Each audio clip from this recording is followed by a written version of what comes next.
मासूम फरमाते हैं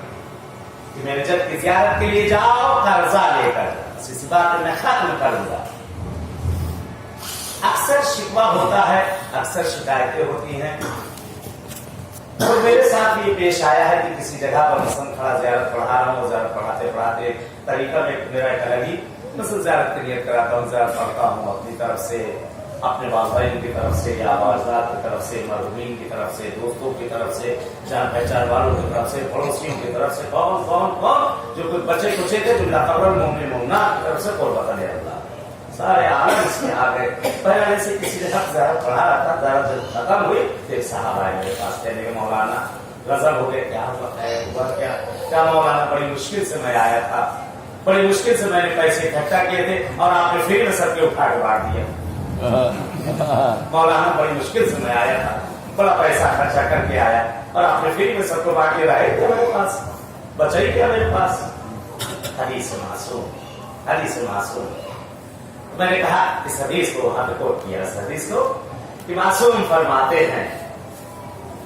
कि मेरे जद हुसैन की ज़ियारत के लिए जाओ, अगर तुम्हारे पास पैसा है भी तो कर्जा लेकर जाओ, बोलो हकीरन थोड़ा सा, मसलन 1 रुपया 10 रुपया 5 रुपया, ये थोड़ा सा कर्जा लेके जाओ चंद लोगों से। इसका फायदा क्या है? मासूम फरमाते हैं कि जिस वक्त तुम ज़ियारत के लिए गए, वो कौन सा तुम्हारा नेक आमाल था, वो कौन सी दुआएं थी किसकी की जो तुम्हें जमीन तक खींच के लेकर चली, यहाँ तक उसने तुम्हें पहुंचा दिया, यहाँ तक पहुंच तो गए, लेकिन ऐसे हमारे अमाल थे, ऐसा हमारा किरदार था, पहुंच तो गए हम यहाँ, लेकिन जो मकसद था उस मकसद तक न पहुंच सके। शायद किसी वजह से,